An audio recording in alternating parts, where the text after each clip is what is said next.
Fala pessoal, beleza? Sejam bem-vindos ao meu canal. Nesse vídeo aqui, a gente vai falar sobre o algoritmo do dia da foto. Esse é um algoritmo bem legal, tem uma solução bem inteligente por trás. Vamos lá para o problema? Bom, você é o fotógrafo responsável por organizar estudantes para a foto da turma. Metade dos estudantes estão usando camisas vermelhas e a outra metade azul. Você deverá organizar os estudantes em duas linhas com o mesmo número de estudantes em cada linha. Você deve seguir algumas regras. Todos os estudantes vestindo camisetas vermelhas devem estar na mesma linha, assim também como todos os estudantes vestindo camisetas azuis devem estar na mesma linha. Cada estudante na linha de trás deve ser pelo menos um pouco maior que o estudante da frente. Você receberá duas listas, uma representando a altura dos estudantes com camiseta vermelha e a outra representando a altura dos estudantes de camiseta azul. Escreva uma função que retorna se é possível ou não tirar uma foto seguindo as regras apresentadas.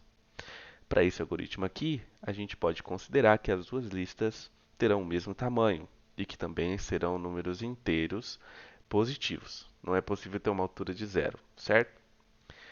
Bom, a solução desse algoritmo ela é bem direta e bem simples.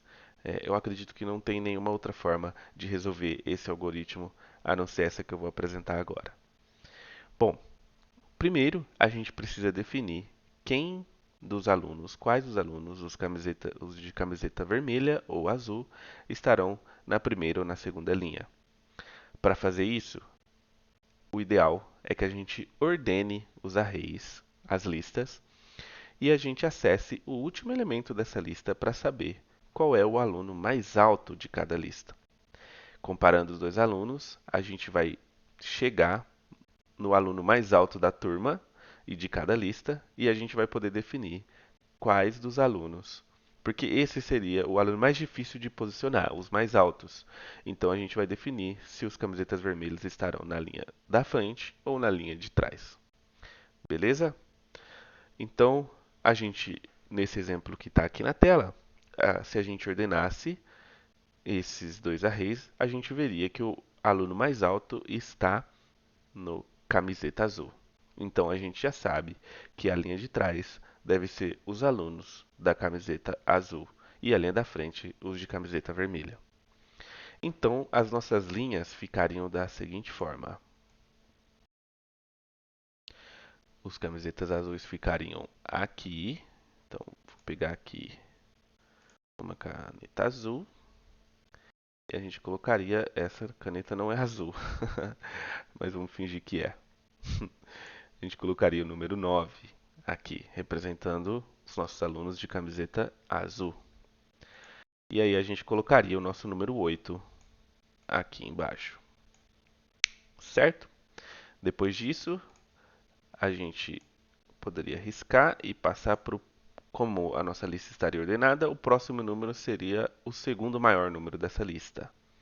Então, no caso aqui das camisetas vermelhas, o próximo número aqui seria o número 5. Então, adicionaremos aqui o número 5. E aí, o próximo número da nossa lista seria da lista azul, número 6. Passaríamos para o próximo número. O próximo número da lista vermelha seria o 4. E o próximo número da nossa lista azul seria o 5. O próximo aqui, 3. E o próximo aqui, 4.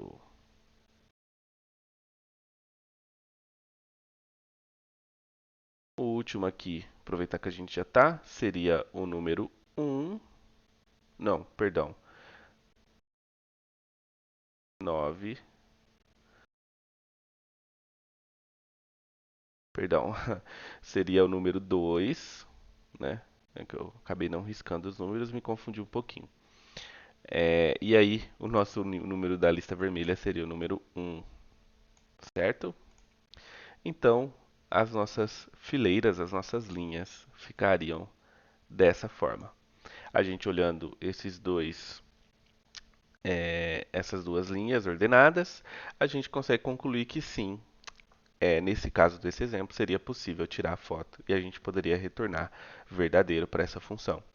Então, todos os estudantes estão na mesma linha, né, com a mesma camiseta, e o de trás, da linha de trás, será sempre um pouquinho maior do que o da linha da frente. Então, nesse cenário aqui, a gente poderia retornar verdadeiro.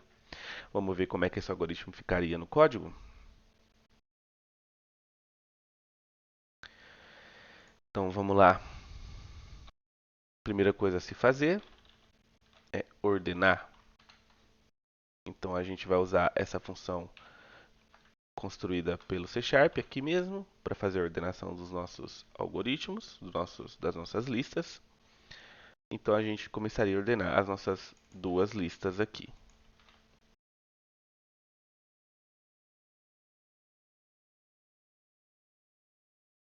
A gente definiria aqui, vamos pôr primeira linha, e a gente também definiria aqui uma segunda linha para o posicionamento dos nossos alunos. Então, primeira e segunda linha. Agora a gente vai fazer uma verificação para saber como que a gente vai posicionar esses alunos nas nossas listas, na nossa linha, né, em cada fileira. Então a gente começaria verificando a altura da camiseta vermelha. Aí a gente precisaria acessar aqui o nosso último elemento. Como a gente faria isso? A gente vai acessar, a gente vai acessar o último elemento da lista, como? Acessando a propriedade length, que significa comprimento, e subtraindo menos 1. É comum que todas as linguagens, a maioria das linguagens de programação, utilize o índice para acessar elementos em uma lista, começando pelo número zero. Sendo assim, quando a gente acessa a propriedade comprimento de uma lista que possui 5 elementos, a propriedade length retornaria para a gente o número 5. Mas se a gente tentasse acessar o número 5 nessa lista, a gente teria um erro de execução, onde a gente estaria tentando acessar um elemento que está fora da lista. Então, como todas as listas por convenção das linguagens de programação começam do número zero, o último elemento de uma lista que contém 5 elementos seria o index 4. Então a gente pega o comprimento de uma lista, por exemplo, que teria 5, subtraímos 1, acessaríamos o último elemento, que seria o índice 4. Beleza? A gente acessando o último elemento dessa lista, verificamos se ele, que no caso, como a nossa lista está ordenada do menor para o maior, então nesse caso é o aluno mais alto, a gente verificaria se o aluno mais alto de camiseta vermelha é menor do que o aluno mais alto de camiseta azul. Então a gente faria a mesma coisa, acessaria a propriedade length e subtrairia menos 1. Beleza? Se esse for o nosso caso, significa que a nossa primeira linha deve estar preenchida com os alunos de camiseta vermelha, ou seja, eles são um pouquinho menores o maior aluno, nesse caso, é um pouquinho menor do que o aluno de camiseta azul, então ele deve ficar na frente. E a nossa segunda linha, obviamente, deve ser preenchida pelos nossos alunos de camisa azul. Beleza? Se esse não for o nosso cenário, ou seja, o aluno mais alto de camisa vermelha ele não é mais baixo do que o de camisa azul, ele é mais alto, então a gente inverte a ordem aqui das nossas linhas. Então ficaria na primeira linha, a gente teria os alunos de camisa azul e na segunda linha os alunos de camisa vermelha. Vamos só organizar aqui. Show! Agora que a gente já sabe o posicionamento dos nossos alunos, a gente precisa percorrer as fileiras e saber se um aluno é maior que o outro. Se o aluno da primeira fileira é maior que o outro, a gente precisa verificar. Se esse for o caso, a gente retornaria falso. Se a gente passar por toda a fileira e identificar que em nenhum dos casos o aluno que está na frente é maior do que o que está atrás, a gente pode retornar um true. Então a gente faria um laço de repetição, for, declararíamos aqui uma variável que vai funcionar para a gente como índice, no valor zero. A gente vai percorrer essa lista até que que o índice seja menor que o comprimento. Mesma lógica, comprimento 5, o i vai percorrer até o número 4. Quando o índice chegar no número 5, essa condição de i menor que primeira linha ponto length ou ponto comprimento, ela vai ser falsa e o nosso iterador, né, o for que está percorrendo essa lista, ele vai sair do laço e não vai causar-nos nenhum erro, beleza? Passamos do for, a gente vai fazer uma verificação dentro do for para cada elemento. Então, como que a gente vai fazer essa verificação? A gente precisa saber se o aluno que está na segunda linha ele é maior do que o que está na primeira linha. A gente pode fazer isso simplesmente fazendo um pequeno cálculo, acessando o elemento que está na segunda linha, subtraindo com o que está na primeira linha, ou seja, tirando a altura do que está na frente, essa altura ela teria que ser maior que zero, né? No caso, para ser verdadeiro. Como a gente está verificando se existe algum caso de exceção, se algum caso quebra essa regra, a gente inverte a ordem. Então ela tem que ser menor ou igual a zero. Se esse for o caso, significa que o aluno que está na primeira linha, ele é um pouquinho maior do que o que está na segunda. Então a gente já pode, quando encontrar esse elemento, retornar um false e matar o método aqui. Se a gente passar pelo for e não identificar nenhum desses cenários, a gente pode retornar um true aqui. Beleza? Vamos rodar os nossos testes aqui. Tenho que salvar aqui. Deixa eu cancelar. Isso. Aí.